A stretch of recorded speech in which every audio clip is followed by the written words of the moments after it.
السلام علیکم. میں آپ کو سنا رہی ہوں انسپیکٹر نواز خان کی ایک بہت دلچسپ کرائم سٹوری جس کا نام ہے سیتا، سیٹھ اور کامنی. ان دنوں میں جنوبی علاقے کے تھانے میں تعینات تھا. ایک رات میں ابھی گھر میں کھانا کھا کر بیٹھا ہی تھا کہ دروازے پر کسی گاڑی کے رکنے کی آواز آئی. ان دنوں گاڑیاں بہت کم ہوتی تھیں. کسی گاڑی کی آمد پر میرا چونکنا لازم تھا. حسب توقع ذرا دیر بعد دروازے پر دستک ہوئی. دستک کی آواز سے میں سمجھ گیا کہ یہ کوئی عورت ہے. میری بیوی صحن میں تھی. میرے اٹھنے سے پہلے ہی وہ دروازے پر پہنچ گئی. اس نے دروازہ کھولا تو سامنے ایک جوان سال لڑکی کھڑی نظر آئی. لڑکی اپنے لباس سے تعلیم یافتہ اور امیر خاندان سے لگتی تھی. اس نے ایک خوبصورت چادر لپیٹ رکھی تھی اور اس کے لمبے سیاہ بال شانوں پر بکھرے ہوئے تھے. میری بیوی نے دروازے سے ہٹ کر اسے اندر آنے کا راستہ دیا. صحن میں روشنی تھی. میں نے لڑکی کا چہرہ غور سے دیکھا. اس کی عمر بمشکل 20-22 سال ہوگی. روشن آنکھوں والی وہ ایک خوبصورت لڑکی تھی، لیکن میں پہلی نظر میں ہی بھانپ گیا کہ وہ کوئی گھمبیر مسئلہ لے کر میرے پاس آئی ہے. اندر داخل ہو کر اس نے مجھے نمستے کہا. میری بیوی نے اسے کرسی پر بیٹھنے کے لیے کہا. وہ ذرا جھجکتی ہوئی کرسی پر بیٹھ گئی. بی بی کہاں سے آئی ہو؟ اس کے جواب دینے سے پہلے ہی میری بیوی بولی، یہ بیچاری صبح بھی آئی تھی. مجھے آپ کو بتانا یاد نہیں رہا. بڑی اچھی لڑکی ہے. یہ لوگ یہیں امرتسر میں رہتے ہیں. ہاں بی بی، بتاؤ کیا مسئلہ ہے تمہارا؟ لڑکی نے جواب دینے کے بجائے اپنی چادر کے پلو سے آنسو پونچھنے شروع کر دیے. میری بیوی میرے پاس بیٹھتے ہوئے بولی، اس کا والد لکڑی کا ایک بہت بڑا تاجر ہے. اچھے کھاتے پیتے لوگ ہیں. پچھلے دنوں کچھ لوگوں نے اس کے والد کو اغوا کر لیا ہے. تب سارا واقعہ مجھے یاد آ گیا.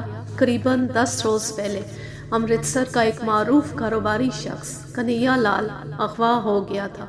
قبائلی علاقے کے کچھ لوگوں سے اس کا لین دین کا جھگڑا چل رہا تھا. وہی لوگ اسے اٹھا کر اپنے علاقے میں لے گئے تھے. واقعات کے مطابق چند روز پہلے کچھ پٹھان کنہیا لال کے پاس آئے تھے. وہ 2 دن امرتسر میں اس کے پاس رہے. بعد میں انہوں نے کہا کہ وہ اسے پشاور کے ایک شخص سے بھاری رقم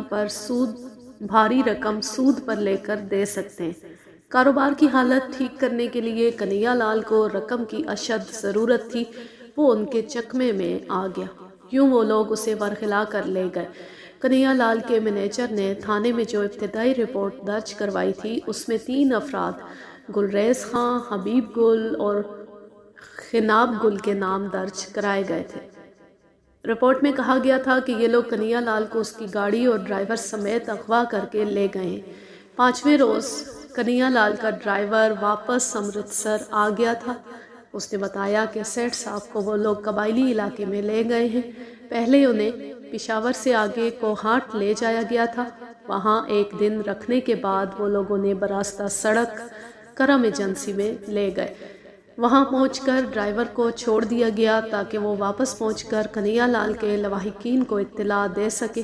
انہوں نے سیٹھ کی واپسی کے لیے 20 لاکھ روپے کا مطالبہ کیا تھا. 20 لاکھ روپے ان دنوں بہت بڑی رقم تھی اور اغوا کرنے والوں کے مطابق یہ رقم کنہیا لال کے ذمے واجب الادا تھی. اس سے پہلے ایک پولیس پارٹی صبح سرحد روانہ کی جا چکی تھی، لیکن اس کی طرف سے ابھی تک کوئی حوصلہ افزا رپورٹ نہیں ملی تھی. ابتدا میں ان لوگوں نے مقامی حکام کے ذریعے اغوا کرنے والوں سے کچھ بات چیت کی تھی، لیکن اس بات چیت کے نتیجے میں حالات سلجھنے کی بجائے اور پیچیدہ ہو گئے تھے. یہ سارے کے سارے واقعات چند ثانیے میں میری نگاہوں کے سامنے سے گزر گئے. میں نے اپنے سامنے کرسی پر بیٹھی مخموم صورت لڑکی کی طرف دیکھا. اس کی آنکھوں سے مسلسل آنسو بہہ رہے تھے. میری نگاہوں کا مفہوم سمجھتے ہوئے وہ بولی، میں ان کی اکلوتی اولاد ہوں. میرے پتا کو آپ لوگ کب واپس لائیں گے؟ ان کے سوا میرا اس دنیا میں کوئی نہیں. میں ان کے بغیر زندہ نہیں رہ سکتی. وہ پھر ہچکیاں لے کر رونے لگی. میں نے اپنی بیوی سے کہا کہ ملازم کو چائے وغیرہ کا کہے. پھر میں لڑکی کو پرسکون کرنے کی کوشش کرنے لگا۔ وہ رو رو کر ہلکان ہو رہی تھی۔ اس کا خیال تھا کہ اگر جلدی اس کے پتا کو چھڑا نہ لیا گیا تو وہ لوگ انہیں ہلاک کر دیں گے۔ اس کی باتوں سے میں نے اندازہ لگایا کہ وہ اپنے باپ سے بے پناہ محبت کرتی ہے اور اس کی جدائی پوری طرح محسوس کر رہی ہے۔ وہ برہمن خاندان کی ایک سلجھی ہوئی ذہین لڑکی تھی۔ لاہور گورنمنٹ کالج سے اس نے حال ہی میں BA کیا تھا۔ اس کی ماں فوت ہو چکی تھی اور اب اس کا سب کچھ اس کا باپ تھا۔ میں نے ایک لمحے کے لیے سوچا، نہ جانے لوگ مال و زر کے تعاقب میں اتنی دور کیوں نکل جاتے ہیں کہ ان کی عزیز ترین ہستیاں بھی ان کی صورت کو ترس جاتی ہیں۔ لڑکی کا نام سیتا تھا۔ وہ قریباً 1 گھنٹہ ہم میاں بیوی کے پاس بیٹھی رہی۔ وہ اس سے پہلے کیسوں کے سلسلے میں میرا نام سن چکی تھی اور غائبانہ طور پر مجھ سے بہت متاثر نظر آتی تھی۔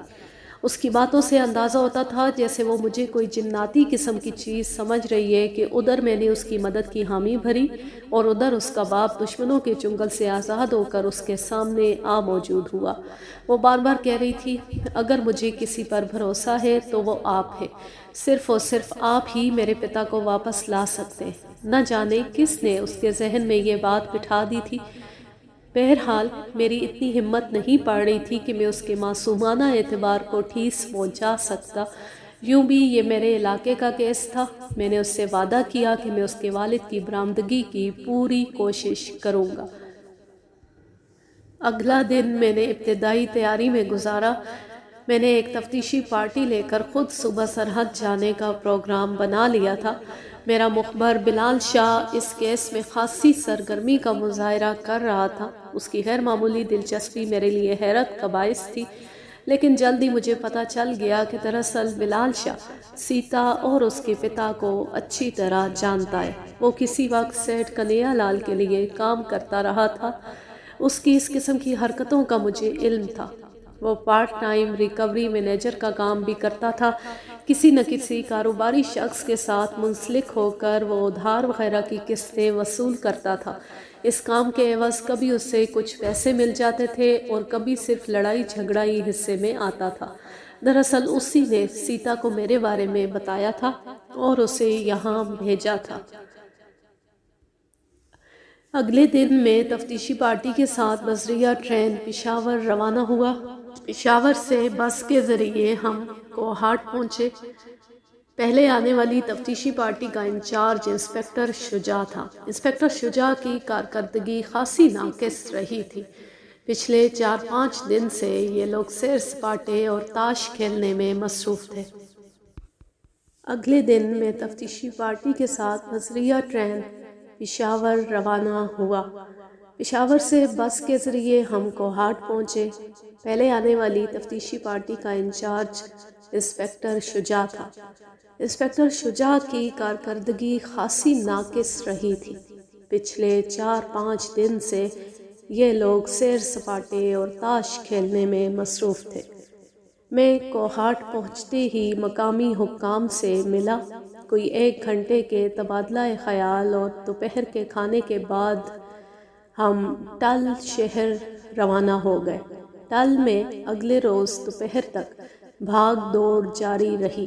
تیسرے پہر ہم پولیٹیکل ایجنٹ کے ذریعے اغوا کنندگان سے رابطہ قائم کرنے میں کامیاب ہو گئے۔ وہ لوگ سیٹھ کو پارا چنار کے ایک نواحی گاؤں میں لے گئے تھے۔ مقامی پولیس نے ہمارے ساتھ بہت تعاون کیا۔ ہم نے موقف اختیار کیا کہ تنازع حل کرنے کے لیے کنہیا لال کو مقامی پولیس کی تحویل میں دے دیا جائے۔ ملزم پارٹی اس تجویز پر کسی صورت رضامند نہیں ہو رہی تھی۔ ان کا کہنا تھا کہ مبعوث کو پولیس کی تحویل میں دینے سے پیشتر دوسری شرائط طے کی جائے۔ ملزموں نے سیٹھ کے اغوا سے قبل خاصی منصوبہ بندی کی تھی۔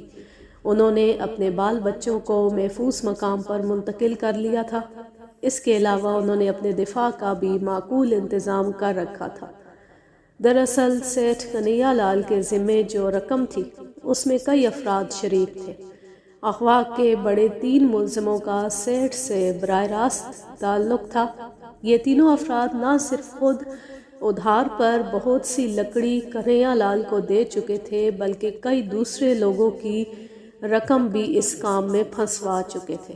اب یہ سب افراد، جن کی تعداد 10-15 سے زیادہ تھی، مقامی پولیس کے خلاف صف آرا ہو گئے تھے۔ ایک مقامی مخبر نے اطلاع دی تھی کہ ان لوگوں نے ایک قلعہ نما حویلی کے اندر مضبوط مورچہ بندی کر رکھی ہے۔ ہم نے کوشش کی کہ مقامی انگریز کمشنر اس معاملے میں مداخلت کرے۔ کمشنر یہ بات سمجھتا تھا کہ معاملہ نہایت گمبھیر ہے اور فرقہ وارانہ رنگ اختیار کر سکتا ہے۔ اس نے ذاتی طور پر مسئلے کو سلجھانے کی کوشش کی۔ اغوا کنندگان کے 3 نمائندوں نے پولیٹیکل ایجنٹ کے ذریعے مقامی حکام سے ملاقات کی۔ سیٹھ کی نمائندگی اس کے ایک بھائی اور مینیجر نے کی۔ 2 دن کی گفت و شنید کے بعد یہ باتیں طے پائیں۔ سیٹھ کنہیا لال 4 لاکھ روپے فی الفور ادا کرے گا۔ باقی رقم 2-2 لاکھ روپے کی قسطوں میں 8 ماہ کے اندر ادا کی جائے گی۔ اگر سیٹھ قسط کی ادائیگی میں تاخیر کرے گا تو اسے مقرر کردہ شرح کے مطابق ہرجانہ دینا ہوگا۔ سیٹھ کو کمشنر کی ذمہ داری پر رہا کیا جائے گا۔ اگر سیٹھ رقم دینے سے انکاری ہوگا تو مقامی حکام ہر طرح سے اس کے ذمہ دار ہوں گے۔ تمام باتیں تقریباً طے پا چکی تھیں، لیکن ایک واقعے کی وجہ سے بنا بنایا کھیل بگڑ گیا۔ مذاکرات میں شریک ہونے والے پولیس آفیسرز میں ایک ہندو ڈی ایس پی بھی شامل تھا۔ باتوں باتوں میں اس نے قبائلی پٹھانوں سے کہہ دیا کہ تم لوگ یوں تو تسبیح پھیرتے رہتے ہو، لیکن جب پیسے کی بات آئے تو دھرم ورم سب بیچ دیتے ہو۔ پٹھانوں میں گلریز خان نامی شخص نہایت جوشیلا تھا۔ اس نے ہندو ڈی ایس پی کو ترکی بترکی جواب دیا۔ اس سے پہلے کہ دوسرے ارکان معاملے کو سنبھالتے، ہندو ڈی ایس پی نے گلریز خان کو تھپڑ مار دیا۔ گلریز خان نے ایک لمحہ ضائع کیے بغیر خنجر نکالا اور ڈی ایس پی پر حملہ آور ہو گیا۔ پلک جھپکنے میں مذاکرات کی میز میدان جنگ بن گئی۔ گلریز خان کو تو پکڑ لیا گیا، لیکن باقی 2 قبائلی افراتفری میں فرار ہو گئے۔ ہندو ڈی ایس پی کے شانے پر خنجر کا گہرا زخم آیا تھا۔ وہ بے ہوش ہو گیا اور اسے فوری طور پر ہسپتال پہنچایا گیا۔ مذاکرات کامیابی کے قریب پہنچ کر بری طرح ناکام ہو گئے تھے۔ اب کنہیا لال کی زندگی خطرے میں تھی۔ عین ممکن تھا کہ قبائلی طیش میں آ کر اسے ہلاک کر دیتے۔ میری نگاہوں میں اس کی معصوم بیٹی کا چہرہ گھوم رہا تھا۔ اس نے جس طرح مجھ پر اعتماد کا اظہار کیا تھا، اس کا تقاضا تھا کہ میں فوری طور پر کچھ کروں۔ یہاں مذہب، برادری یا قوم کا سوال نہیں تھا۔ ایک انسان کی زندگی خطرے میں تھی اور قانون کا محافظ ہونے کے ناطے میرا فرض تھا کہ اس کی جان بچانے کی کوشش کروں۔ قبائلی فرار ہو گئے تھے اور براہ راست کارروائی ضروری ہو چکی تھی۔ میں نے اپنے ساتھی آفیسر سے مشورہ کیا اور فوری طور پر چھاپے کا منصوبہ بنایا۔ کچھ ساتھیوں کا خیال تھا کہ گلریز خان پر سختی کر کے ملزموں کے ٹھکانے کے بارے میں معلومات حاصل کی جائے، لیکن میں گلریز خان کے تیور دیکھ چکا تھا۔ مجھے یقین تھا کہ اس شخص سے کچھ اگلوانے کی کوشش وقت ضائع کرنے والی بات ہے۔ بہرحال ایس پی صاحب کے حکم کے مطابق گلریز خان پر 3rd ڈگری استعمال کی گئی۔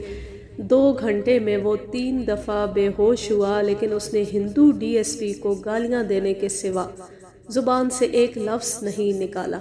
میں نے بہت کم لوگوں کو اس قدر سخت جان دیکھا ہے۔ شام کو جب ہماری چھاپہ مار پارٹی روانہ ہونے والی تھی، کمشنر کی طرف سے مقامی ایس پی کو خاص طور پر اس بات کی ہدایت کی گئی کہ وہ خود چھاپے کی قیادت کریں۔ لہٰذا ایس پی کی نگرانی میں ہم عشاء سے کچھ دیر پہلے اس گاؤں کے نواح میں پہنچ گئے جہاں سیٹھ کنہیا لال کو مبعوث کیا گیا تھا۔ پولیس پارٹی نے ایسا راستہ اختیار کیا جو عام آبادی سے ہٹ کر تھا۔ یہ ایک وسیع و عریض چٹیل میدان تھا۔ دور دور تک چھپنے کی کوئی جگہ نظر نہیں آتی تھی۔ مخبروں نے ملزموں کے ٹھکانے کی نشاندہی کی۔ گاؤں کی بیرونی حدود کے ساتھ ایک بہت بڑا مکان نظر آ رہا تھا۔ ایک بڑے احاطے کے گرد مٹی کی اونچی دیوار بنائی گئی تھی۔ دیوار کا جو حصہ نظر آ رہا تھا اس کے دونوں سروں پر 2 اونچی برجیاں بنی ہوئی تھیں۔ ایسی برجیاں ان علاقوں میں عام دیکھنے میں آتی ہیں۔ برجیوں پر پہرے داروں کی موجودگی لازمی تھی۔ ایس پی صاحب نے مجھے ایک سپاہی کے ساتھ آگے بھیجا تاکہ میں مکان کا قریب سے جائزہ لے سکوں۔ میں سپاہی کے ساتھ رینگتا ہوا کوئی 100 گز آگے گیا۔ وہاں سے برجیوں میں حرکت کرنے والے ہیولے صاف نظر آ رہے تھے۔ حویلی کے اکلوتے دروازے پر بھی مسلح پہرا دے رہے تھے۔ لگتا تھا قبائلی حالات کو سمجھ رہے ہیں اور کسی بھی حملے کا مقابلہ کرنے کے لیے مستعد ہے۔ صورتحال حوصلہ شکن تھی۔ واپس جا کر میں نے ایس پی صاحب سے تمام ماجرا بیان کیا۔ براہ راست کارروائی کے لیے صورتحال کسی طور بھی مناسب نہیں تھی، خاص طور پر اس صورت میں کہ جس شخص کی جان بچانے کے لیے سب کچھ کیا جا رہا تھا وہ مکان کے اندر موجود تھا۔ ایس پی صاحب سوچ میں ڈوب گئے۔ میں نے اپنی تجویز پیش کرنے کے لیے موقع مناسب جانا۔ ایس پی صاحب، اگر آپ اجازت دیں تو میں اکیلا حویلی کے اندر گھسنے کی کوشش کرتا ہوں۔ میں نے انہیں بتایا کہ میں نے ایک چھوٹی سی برساتی نالی دیکھی ہے جو بالکل خشک ہے۔ میں اس کے اندر گھستا ہوا حویلی کی بیرونی دیوار تک پہنچ سکتا ہوں۔ اس منصوبے میں خطرہ ضرور تھا، لیکن چونکہ میں خود پیشکش کر رہا تھا اس لیے ایس پی صاحب نے تھوڑی سی سوچ بچار کے بعد اجازت دے دی۔ یہاں میں یہ بتا دوں کہ حویلی کے دوسری طرف سے ریڈ کرنے کا خیال اعلیٰ سطحی میٹنگ میں متفقہ طور پر رد کر دیا گیا تھا۔ چونکہ اس طرف آبادی تھی، اس لیے ملزموں کا ہوشیار ہو جانا یقینی تھا اور ان کے ہوشیار ہونے کا مطلب تھا کنہیا لال کی موت۔ ایس پی صاحب نے ایک مقامی ASI کو میرے ساتھ بھیجنے کا فیصلہ کیا، لیکن چونکہ وہ اچھی طرح اردو نہیں سمجھتا تھا اس لیے میں نے اپنی تفتیشی پارٹی کے سب سے سرگرم رکن یعنی بلال شاہ کو ساتھ لے جانے کا فیصلہ کیا۔ بلال شاہ کے چہرے پر ایک رنگ سا آ کر گزر گیا اور اس کی سرگرمی ماند پڑتی محسوس ہوئی، لیکن پھر اس نے خود کو تیار کر لیا۔ ہم دونوں تاریکی میں رینگتے ہوئے آہستہ آہستہ آگے بڑھنے لگے۔ پروگرام یہ طے پایا تھا کہ حویلی کے اندر میں اکیلا جاؤں گا۔ اندر گھسنے کے بعد میں یہ کوشش کروں گا کہ انتہائی خاموشی سے سیٹ کو لے کر احاطے کے اندر ہی کہیں روپوش ہو جاؤں۔ روپوش ہونے کی صورت میں ہوائی فائر کروں گا اور اس کے ساتھ ہی چھاپہ مار پارٹی حرکت میں آ جائے گی۔ اگر یہ صورت ممکن نہ ہوئی تو میں سیٹ کے ساتھ حویلی سے نکلنے کی کوشش کروں گا۔ اس صورت میں یکے بعد دیگرے 3 فائر کروں گا۔ پولیس پارٹی پوری شدت سے برجیوں پر فائر کھول دے گی اور میں سیٹ کے ساتھ بھاگتا ہوا محفوظ دوری تک پہنچ جاؤں گا۔ لیکن ان دونوں صورتوں کے علاوہ بھی بہت سی صورتیں ہماری آنکھوں کے سامنے گھوم رہی تھیں، جس کے نتیجے میں ایس پی سمیت تمام افراد کے چہرے فکرمند دکھائی دے رہے تھے۔ بہرحال میں اپنے طور پر فخر محسوس کر رہا تھا کہ میں ایک دوسرے صوبے کی پولیس کے سامنے پنجاب پولیس کی اچھی مثال پیش کر رہا ہوں۔ میں بلال شاہ کے ساتھ رینگتا ہوا برساتی نالی کے بالکل قریب پہنچ چکا تھا۔ وہاں سے حویلی کی بیرونی دیوار کوئی 100 گز کے فاصلے پر تھی۔ برساتی نالے میں کوہنیوں کے بل ہم نے اپنے صبر آزما سفر کا آغاز کیا۔ بلال شاہ ہانپ رہا تھا اور بار بار اپنا سر نکال کر حویلی کی طرف دیکھتا تھا۔ اب معلوم نہیں وہ راستے کی طوالت سے خوفزدہ تھا یا حویلی کی قربت سے۔ نہایت احتیاط سے کھسکتے ہوئے ہم قریباً آدھے گھنٹے میں بیرونی دیوار تک پہنچ گئے۔ دیوار یہاں سے کوئی 10 فٹ کے فاصلے پر تھی اور برجیاں ہماری نظروں سے اوجھل ہو چکی تھی۔ یہ بڑی اچھی بات تھی کہ حویلی کا مین گیٹ بھی نظر نہیں آ رہا تھا۔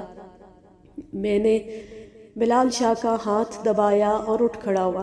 پروگرام کے مطابق اب بلال شاہ کا کام اتنا تھا کہ میں اس کے کندھوں پر پاؤں رکھ کے دیوار کے اوپر چڑھ جاؤں، پھر بلال شاہ کو وہیں برساتی نالے کے اندر لیٹ کر کاروائی ختم ہونے کا انتظار کرنا تھا۔ میرا ارادہ تھا کہ ناگزیر صورتحال ہی میں بلال شاہ کو مدد کے لیے بلاؤں گا۔ دیوار کے پاس پہنچ کر پتہ چلا کہ اس کی اونچائی میرے اندازے سے زیادہ ہے۔ بہرحال قریب ہی ایک پتھر پڑا مل گیا۔ بلال شاہ اس کے اوپر پاؤں رکھ کر کھڑا ہو سکتا تھا۔ میں بلال شاہ کے کندھے پر بیٹھا اور وہ گاڑی کے جیک کی طرح آہستہ آہستہ کھڑا ہو گیا۔ اس کے کندھوں پر پاؤں رکھ کے میں بھی کھڑا ہو گیا۔ میں نے ہاتھ اوپر اٹھایا لیکن بلال شاہ کی طویل کامتی کے باوجود دیوار کا کنارہ اب بھی 1 فٹ دور تھا۔ بلال شاہ نے کہا، خان صاحب میرے سر پر پاؤں رکھ لیں۔ اس کے سوا چارہ بھی نہیں تھا۔ جو ہی میں نے بلال شاہ کے سر پر بوٹ جمائے اس کے منہ سے نکلا، او میں مر گیا۔ تب مجھے یاد آیا کہ چند دن پہلے بلال شاہ غسل خانے میں پھسل گیا تھا اور اس کے سر پر 3 ٹانکے لگے تھے۔ اس وقت یہ سوچنے کا موقع نہیں تھا، اتنا ہی خدا کا شکر تھا کہ اس کی لاؤڈ سپیکر جیسی آواز کسی نے سنی نہیں تھی۔ میرا ہاتھ دیوار کی مونڈیر پر پہنچ چکا تھا۔ اب اگلے قدم کے لیے مکمل خدا پر بھروسہ کرنا تھا۔ دیوار کے اوپر سے گزرتے ہوئے میں برجیوں پر سے نظر آ سکتا تھا۔ اللہ کا نام لے کر میں دیوار کے اوپر آیا اور اس پر لیٹ کر دوسری طرف لٹک گیا۔ مخبر کی اطلاع کے عین مطابق احاطے میں کئی جگہ لکڑی کے ڈھیر نظر آ رہے تھے۔ میں زمین پر کودا اور بھاگتا ہوا لکڑی کے ایک ڈھیر میں چھپ گیا۔ آثار بتا رہے تھے کہ میں پہرے داروں کی نظر سے محفوظ رہا ہوں۔ سانسیں درست کرنے کے بعد میں نے ریوالور نکالا اور آہستہ آہستہ احاطے کے آخر میں واقع عمارت کی طرف بڑھنا شروع کر دیا۔ یوں لگتا تھا قبائلیوں نے اپنی ساری توجہ حویلی سے باہر مرکوز کر رکھی ہے۔ عمارت کے سامنے ایک بڑا برآمدہ تھا۔ وہاں 2 عمر رسیدہ شخص چارپائیوں پر لیٹے تھے، شاید سو رہے تھے۔ میں دبے پاؤں ان کے قریب سے گزر گیا۔ سامنے ایک کمرے میں لالٹین کی روشنی ہو رہی تھی۔ میں نے کھڑکی سے جھانکا۔ اگر میری آنکھیں دھوکہ نہیں کھا رہی تھیں تو وہ کنہیا لال ہی تھا۔ وہ ایک چارپائی پر لیٹا تھا۔ میں نے غور کیا تو پتہ چلا کہ وہ جاگ رہا ہے۔ اس کے قریب ہی ایک نوجوان گود میں بندوق رکھے دیوار سے ٹیک لگائے اونگ رہا تھا۔ مجھے اندازہ نہیں تھا کہ کام اتنا آسان ثابت ہوگا۔ میں نے کھڑکی میں آ کر سیٹھ کو اپنی جھلک دکھائی۔ وہ پہلے تو بری طرح چونکا، پھر صورتحال بھانپ گیا۔ میں نے اسے اشارہ کیا کہ وہ آہستہ آہستہ باہر آ جائے۔ سیٹھ کی آنکھوں میں ایک لمحے کے لیے خوف کے سائے لہرائے، پھر اس نے خود پر قابو پایا اور دبے پاؤں چلتا ہوا باہر آ گیا۔ لیکن عین اس وقت اونگتا ہوا نوجوان بیدار ہو گیا۔ میں نے جب اس کی طرف دیکھا، وہ 2 نالی بندوق کا رخ سیٹھ کنہیا لال کی طرف کر چکا تھا۔ اس کی آنکھیں بتا رہی تھیں کہ وہ گولی چلانے ہی والا ہے۔ میں نے پستول کا رخ اس کی پیشانی کی طرف کیا۔ وہ بالکل نوجوان لڑکا تھا۔ مسیں بھی پوری طرح نہیں بھیگی تھیں۔ اس کے گلے میں تسبیح جھول رہی تھی۔ یہ سارا منظر سیکنڈ کے 10ویں حصے میں میری آنکھوں کے سامنے کوندا۔ پستول کی نال خود بخود جھک گئی۔ میں نے اس کی پیشانی کی بجائے اس کے ہاتھوں کو نشانہ بنایا۔ دھماکہ ہوا۔ بندوق اس کے ہاتھوں میں بری طرح ڈگمگائی۔ ایک لمحہ ضائع کیے بغیر میں نے اسے چھاپ لیا۔ پستول کا ایک بھرپور دستہ کھانے کے بعد وہ لہراتا ہوا فرش پر ڈھیر ہو گیا۔ میرے فائر کے ساتھ ہی حویلی سے باہر دھماکوں کی آوازیں آنے لگی۔ پولیس پارٹی نے ہلہ بول دیا تھا۔ میں اور سیٹھ کمرے کے درمیان کھڑے تھے۔ یہ ایک خطرناک صورتحال تھی۔ میں سیٹھ کو لے کر بھاگتا ہوا باہر نکلا اور لکڑی کے ڈھیر میں چھپ گیا، لیکن یہ جگہ کسی صورت چھپنے کے لائق نہیں تھی۔ عین اس وقت میری آنکھوں کے سامنے 3-4 آدمی بھاگتے ہوئے اس کمرے میں داخل ہوئے جہاں کچھ دیر پہلے سیٹھ موجود تھا۔ ان کے ہاتھوں میں خنجر چمک رہے تھے۔ ذرا دیر بعد وہ غصے میں چلاتے ہوئے باہر نکلے اور صحن میں کچھ تلاش کرنے لگے۔ میں جانتا تھا کہ وہ سیٹھ کی تلاش میں ہیں۔ اوپر سے ستم یہ ہوا کہ بھاگنے سے سیٹھ کنہیا لال کو کھانسی کا شدید دورہ پڑ گیا۔ وہ کھانسی روکنے کی پوری کوشش کر رہا تھا، لیکن لگتا تھا کہ اس کا دم الٹ جائے گا۔ حویلی سے بھاگو دوڑو کی آوازیں آ رہی تھیں اور قبائلی پولیس کے خلاف صف آرا ہو گئے تھے۔ کھانسی کی شدت سے سیٹھ کا برا حال تھا۔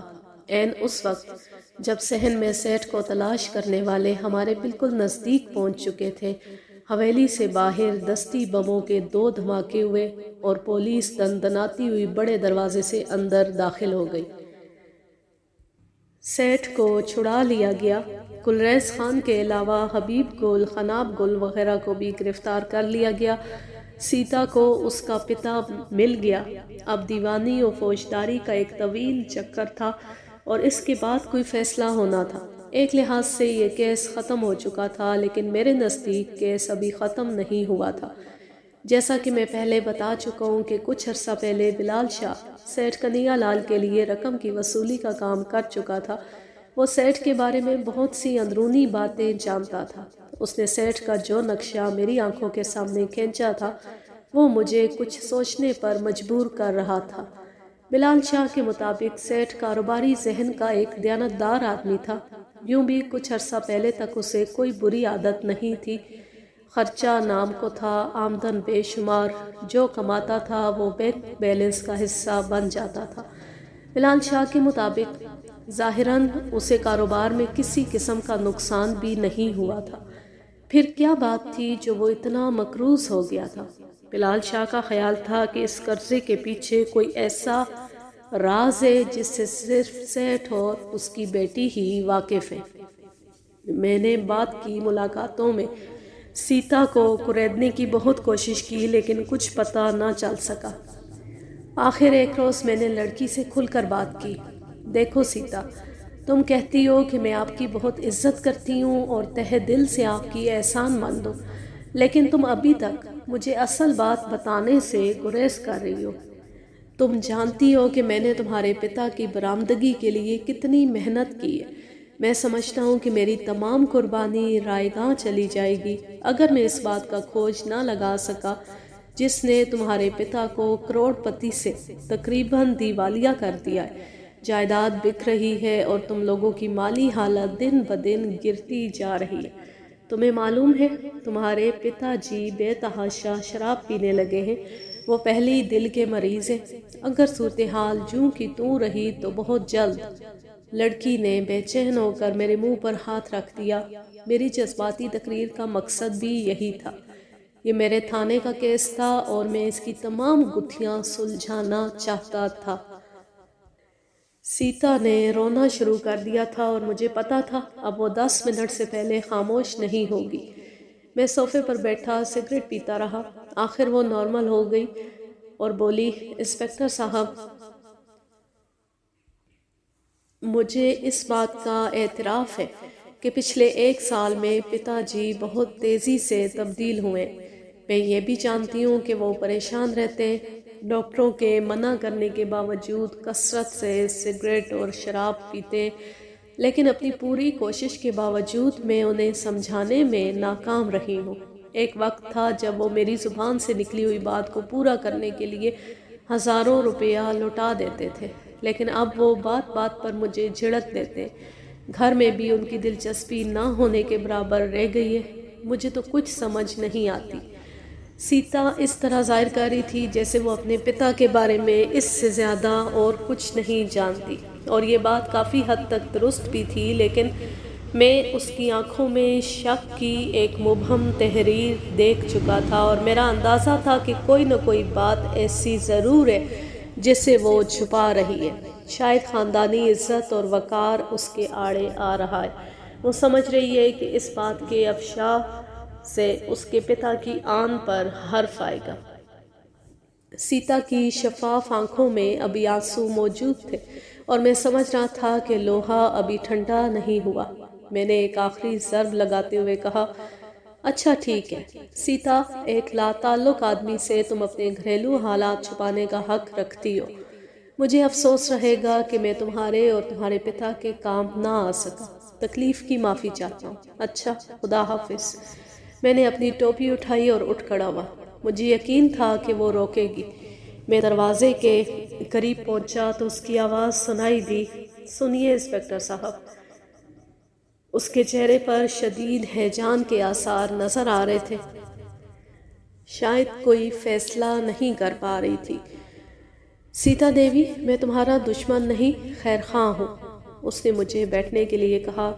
کتنی دیر وہ خالی خالی نظروں سے قالین کو دیکھتی رہی، پھر بولی، انسپکٹر صاحب، مجھے شک ہے کہ پتا جی کے بدلے ہوئے رویے اور ان کی پریشانیوں کی وجہ ان کی پرائیویٹ سیکرٹری ہے۔ اس کا نام کامنی ہے۔ وہ جوان اور خوبصورت ہونے کے علاوہ بے حد آزاد خیال بھی ہے۔ مجھے اس کے چال چلن پر شبہ ہے۔ دفتر کے علاوہ وہ ہمارے گھر بھی آتی رہتی ہے۔ میں اسے کئی دفعہ پتا جی سے تنہائی میں گفتگو کرتے دیکھ چکی ہوں۔ میرا خیال ہے اس ذلیل نے پتا جی کو اپنے حسن کے جال میں پھانس رکھا ہے۔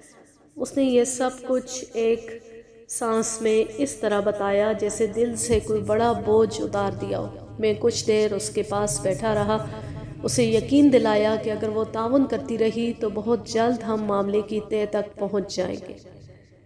دوسرے روز میں نے اپنے ایک ASI کو کامنی کے بارے میں چھان بین کرنے کے لیے کہا۔ اس نے اسی روز شام کو مجھے رپورٹ دی۔ سیتا کے کہنے کے مطابق کامنی کی شہرت کچھ زیادہ اچھی نہیں تھی۔ وہ شہر کے ایک فیشنیبل علاقے میں اپنی ماں اور 3 بہنوں کے ساتھ رہتی تھی۔ وہ بہنوں میں سب سے بڑی تھی۔ باپ فوت ہو چکا تھا، کوئی بھائی بھی نہیں تھا، اب وہی اپنے گھر کو چلا رہی تھی۔ یہ خیال کیا جا سکتا تھا کہ کامنی نے اپنی معاشی حالت کو سدھارنے کی غرض سے سیٹھ پر ڈورے ڈالے ہوں۔ اس روز میں سیتا سے ملنے گھر گیا۔ کوئی 1 گھنٹے کی مغزماری کے بعد میں نے اسے مجبور کر لیا کہ کامنی کی آمد پر وہ چھپ کر اپنے پتا کے ساتھ اس کی باتیں سنے۔ تیسرے روز سیتا نے مجھے فون کر کے بلایا۔ اس نے بتایا کل رات کامنی آئی تھی۔ وہ پتا کے ساتھ ان کے کمرے میں کوئی آدھا گھنٹہ موجود رہی، پھر اس نے جھجکتے ہوئے وہ باتیں بتائیں جو اس نے دروازے سے کان لگا کر سنی تھی۔ اس نے بتایا وہ پتا سے کہہ رہی تھی، سب کچھ آپ کے ہاتھ سے نکل چکا ہے کنہیا صاحب، جوش کی بجائے ہوش سے کام لینے کی ضرورت ہے۔ ٹھنڈے دماغ سے سوچئے، آج رات اگر کوئی خاموشی سے شہر کی دیواروں پر آپ کی نیک نامی کے اشتہار لگا گیا تو کل آپ کی کیا حیثیت رہے گی؟ آپ کی دولت اور جائیداد ہوتے ہوئے بھی سانس لینا دوبر ہو جائے گا، پھر شاید موت بھی آپ کے خاندانی وقار کو پناہ نہ دے سکے۔ سیتا نے چند فقرے اور بھی سنے تھے لیکن ان کا مطلب واضح نہیں تھا۔ بات سمجھ میں آ رہی تھی، سیٹھ کنہیا لال کو بلیک میل کیا جا رہا تھا۔ کسی جذباتی لمحے کی لرزش اس کی زندگی کا روگ بن گئی تھی۔ یہ بھی ممکن تھا کہ کامنی سیٹھ کو خود سے شادی پر مجبور کر رہی ہو، جس کی وجہ سے وہ اپنا ذہنی سکون گنوا بیٹھا۔ میں نے سیتا کی طرف دیکھا اور مجھے احساس ہوا کہ آج پہلی بار اپنے پتا کے بارے میں اس کا رویہ بدلا ہوا نظر آ رہا ہے۔ اس نے کہا، جب کامنی پتا سے ملنے کے بعد کمرے سے باہر نکلی تو میں خود پر قابو نہ رکھ سکی اور میں نے اسے سخت برا بھلا کہا۔ میں نے کہا، تو عورت نہیں، ڈائن ہے، ایک انسان کو برباد کر رہی ہے، ایک بیٹی سے اس کا باپ چھین رہی ہے۔ اتنے میں پتا جی بھی کمرے سے نکل آئے۔ انہوں نے آتی مجھے جھڑکیاں دینی شروع کر دی، بلکہ انہوں نے مجھے تھپڑ بھی مارا۔ سیتا پھر سسکیاں لے کر رو رہی تھی۔ مزید 10 منٹ ضائع کرنے کے بجائے میں نے اٹھ جانا مناسب سمجھا۔ سپہر کے وقت میں تھانے میں بیٹھا اسی کیس پر سوچ بچار کر رہا تھا۔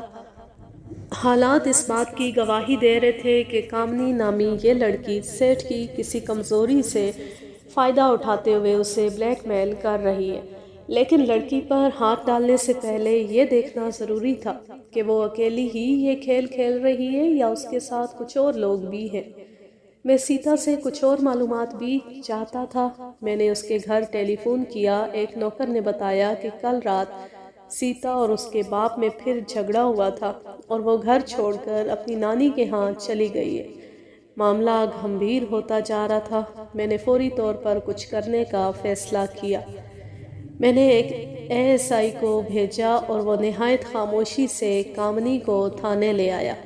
میں جانتا تھا یہ ایک خطرناک کام ہے۔ اگر کامنی کے اور ساتھی بھی ہیں اور وہ تھانے میں آ کر بھی ان کے بارے میں کچھ نہیں بتاتی تو بلیک میلر اپنی دھمکی کو عملی جامہ پہنانے کے لیے آزاد ہوں گے۔ میں نے پہلے تو کامنی سے نرمی سے پوچھ گچھ کی، لیکن وہ ایک گہری لڑکی دکھائی دیتی تھی۔ اس نے کوئی کام کی بات نہیں بتائی۔ مجبوراً میں نے وہ انداز اختیار کیا جس کے بارے میں میرے ساتھی مذاقاً کہا کرتے تھے کہ نواز خان آنکھوں سے لوگوں کی جان نکال لیتا ہے۔ میرے کڑے تیور دیکھ کر وہ سہم گئی۔ میں نے اسے بتایا کہ اسے نہایت خاموشی سے تھانے میں لایا گیا ہے اور اگر میں چاہوں تو وہ کبھی اس چار دیواری سے باہر کی دنیا نہیں دیکھ سکتی۔ اس کا رنگ ایک دم پیلا پڑ گیا۔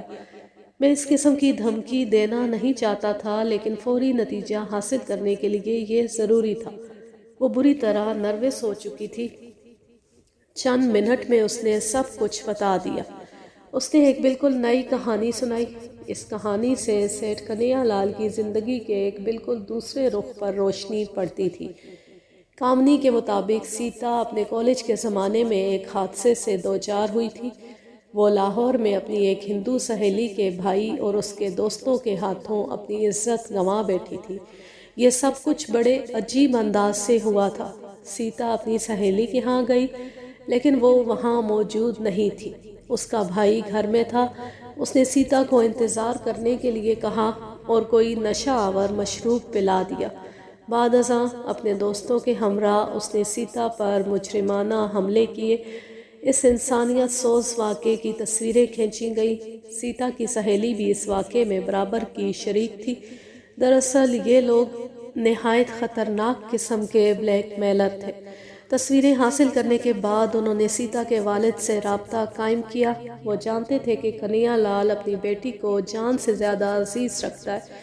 وہ اس کے بہتر مستقبل کے لیے ہر قسم کی قربانی دے گا۔ ان کے اندازے 100% درست نکلے۔ سیٹھ نے ان کا منہ بند رکھنے کے لیے بڑی بڑی رقوم دینی شروع کر دی اور یہ سلسلہ اب تک جاری تھا اور شاید سیٹھ کی مکمل بربادی تک جاری رہنا تھا۔ میں حیرانی سے یہ رودات سن رہا تھا۔ لیکن مس کامنی، کیا سیتا کو اس بارے میں کچھ خبر نہیں؟ انسپکٹر صاحب، سیتا کی بے خبری سے بلیک میلروں کی ہوشیاری ظاہر ہے۔ وہ لوگ جانتے تھے، اور میں بھی یقین سے کہہ سکتی ہوں کہ اگر وہ شرمناک تصویریں سیتا دیکھ لیتی تو ایک لمحے کے لیے بھی زندہ رہنا گوارا نہ کرتی۔ میں اس کے مزاج سے اچھی طرح واقف ہوں۔ سیتا کے مرنے سے بلیک میلر اس لاکھوں روپے کی رقم سے محروم ہو جاتے جو وہ سیٹھ سے بٹور رہے ہیں۔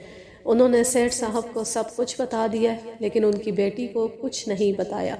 سیٹھ صاحب کو معلوم ہے کہ سیتا کی یہ تصویریں مدہوشی یا بے ہوشی کی کیفیت میں اتاری گئیں۔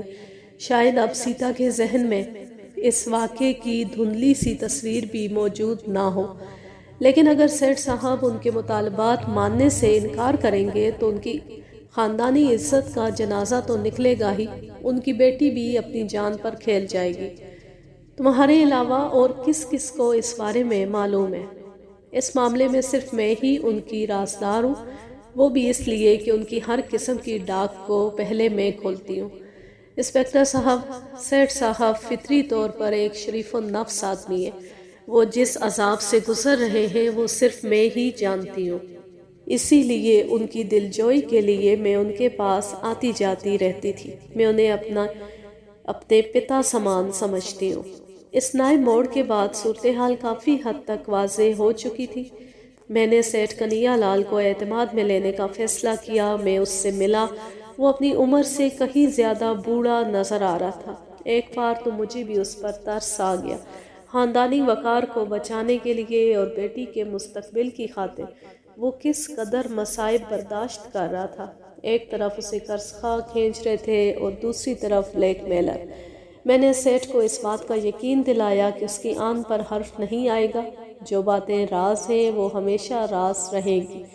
قبائلی علاقے کی کارروائی کے دوران وہ میری صلاحیتوں کا معترف ہو چکا تھا۔ میری یقین دہانی پر اس کی آنکھوں میں آنسو بھر آئے۔ اس نے اٹھ کر میرے پاؤں پکڑنے کی کوشش کی، لیکن میں نے شانوں سے تھام کر اسے اٹھا لیا۔ تھوڑی دیر بعد کنہیا لال مجھے بلیک میلروں کے اس گروہ کے بارے میں معلومات فراہم کر رہا تھا۔